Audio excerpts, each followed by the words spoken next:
And thank you all for being here. I am always so amazed and so thrilled to be in this incredible community. Us writers do a lot just sitting alone. And we forget that sometimes, and this just nurtures me like absolutely nothing else. So, bear with me here, because when I start researching this stuff, I can't stop. So I've had to go back, and I'm trying. But my goal is to share things you wouldn't know otherwise, because I know I didn't. I only learned stuff. Now, The Wiser Sex was directed by Berthold Bertel at Paramount and released in March of 1932. Bertel had been in America for less than 4 years and was hardly a light-handed comedic director. He, like his wife Salka, had studied under Max Reinhardt, and unlike Salka, Berthold never really grew comfortable in Southern California. The Wiser Sex was based on a play and had a series of writers. None of this boding particularly well for a light, tight plot or unique dialogue, but it does have Claudette Colbert, Melvin Douglas, and François Beauchamp. And while I have learned to never underestimate the knowledge of a DCM audience, let me give a quick summary of their careers to this moment. Claudette was in her late 20s when she made The Wiser Sex. Born in Paris, she moved with her family to New York in 1910 and spoke fluent French all her life. She began on the stage when she was still a teen, and then it was on to Hollywood, where she made 2 films in 1929, 5 in 1930, 4 in 1931. I mean, they worked, these people. The Wiser Sex was the first of her 5 films released in 1932. One of the big plugs for this movie was that it was the first time Claudette appeared as a blonde. And here it is used to signify she was pretending, and that's important. She was pretending that being a blonde made her a bad girl.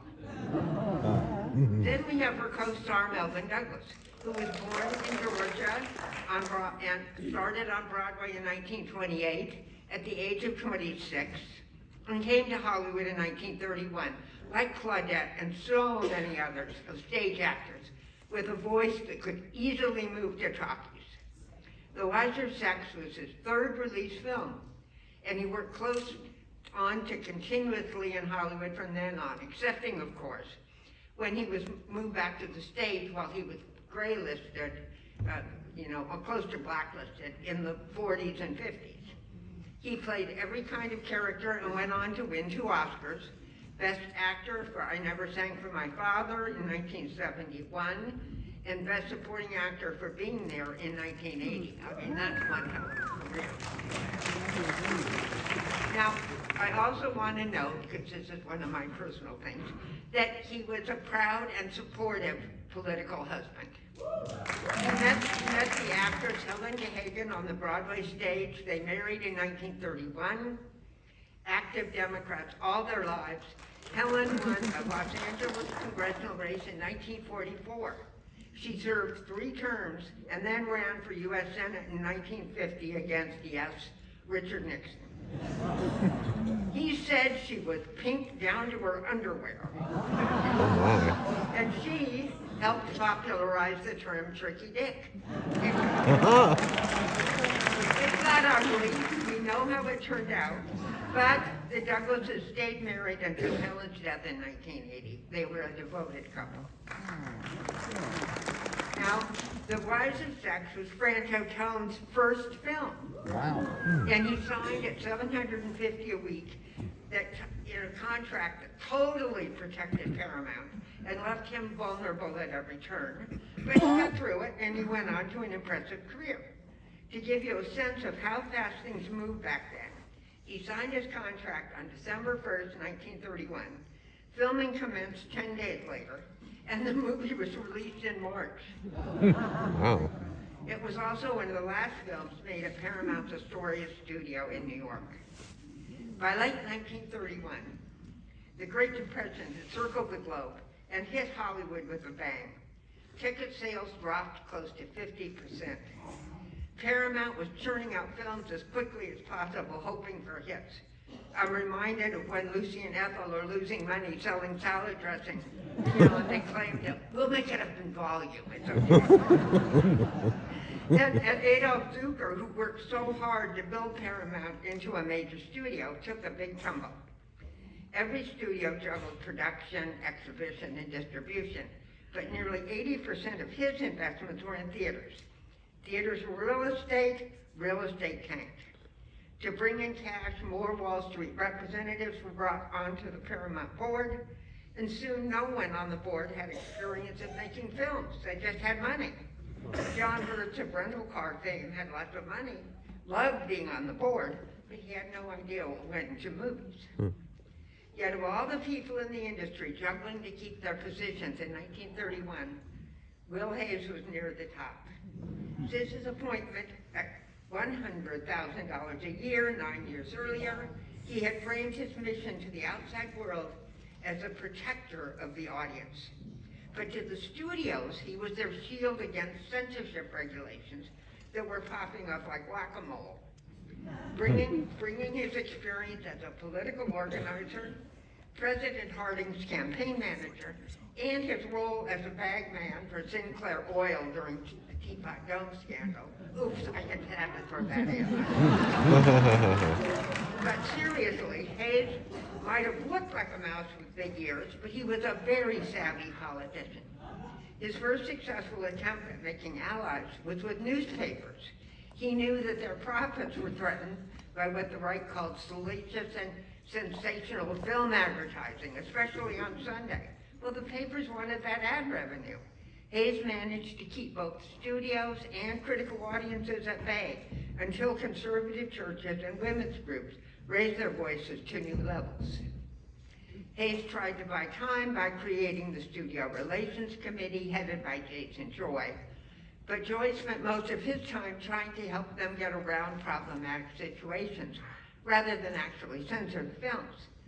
As hard as Joy tried, he was walking an impossible tightrope, and it didn't last long. He left the Hays office, to become an executive at Fox, and his deputy, Lamar Trotty, became a screenwriter. I mean, hell of him. In order to stay the titular head and keep his salary, Hays promoted the very conservative Catholic Joe Breen to run the newly strengthened Production Code Administration in mid-1934. And for 20 long years, Breen had the power to determine what audiences were allowed to see. As Variety put it, more than any other single individual, he shaped the moral stature of the American motion picture. I would take it even further than that. More than any other individual, Breen shaped the morality of the culture at large.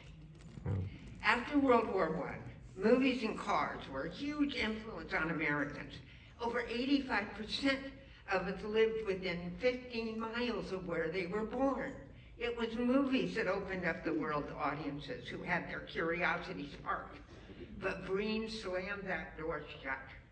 He bifurcated what was considered acceptable for men and for women. Men in films were now punished for breaking the law.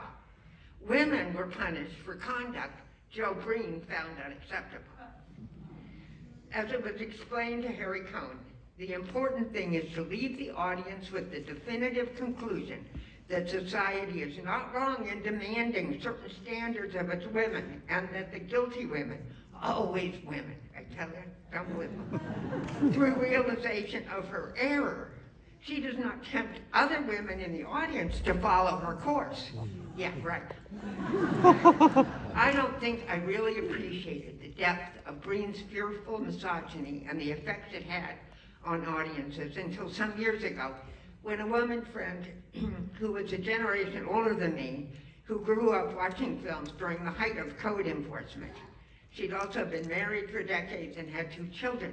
When she asked me in a whisper, "What's an orgasm?" I was heartbroken, of course, but also the image that flashed into my mind, because I'm so, film indoctrinated, that was Kay Francis's smiling, sparkling face in jewel wrapping. Now that's the word. But Joe Green had made sure that no women had seen that smile for 20 years, or even been curious as to where it might have come from. Wow. And I think of his impact today when considering the damage resulting from book banning and other challenges we're facing, which I hardly need to. So, get me back to the wiser sex. But, you know, Jesus. In 1931, Joe Green sent a long letter with 9 sequences, because he'd worked at the Hayes office for a couple of years. They just didn't have to listen to him. Nine sequences from the script that he believed needed to be changed or removed, but most were just ignored. However, when Paramount sought to reissue the film 4 years later, the power shifted dramatically, and Green's letter repeated the same 9 demands, but ended with the statement, "When these deletions have been made, only then will we forward you the code certificate of approval." Well, while I would not classify the wiser sex as a raging pre-code along the lines of Red-Headed Woman or jewel robbery, many of this film's deletions suggested and then mandated appeared in both the 31 and 35 letters. Repetitions include wince-inducing ones such as remove the word wop, oh, Jesus, and instructions to shorten scenes featuring drinking, gambling, and Colbert's legs. The 31 and 35 letters also raise the question of which version of the wiser sex we're seeing this morning. We know Warner's bought the film from Paramount without a date on it, and we know the original film was 77 minutes, and this one is 72. So I would deduce that this is the re-released, Joe Green approved version. But as I say, it was never over the top in terms of plot or dialogue anyway. But we do have the joy of watching these fabulous actors on the big screen in their glorious youth. Enjoy the wiser sex.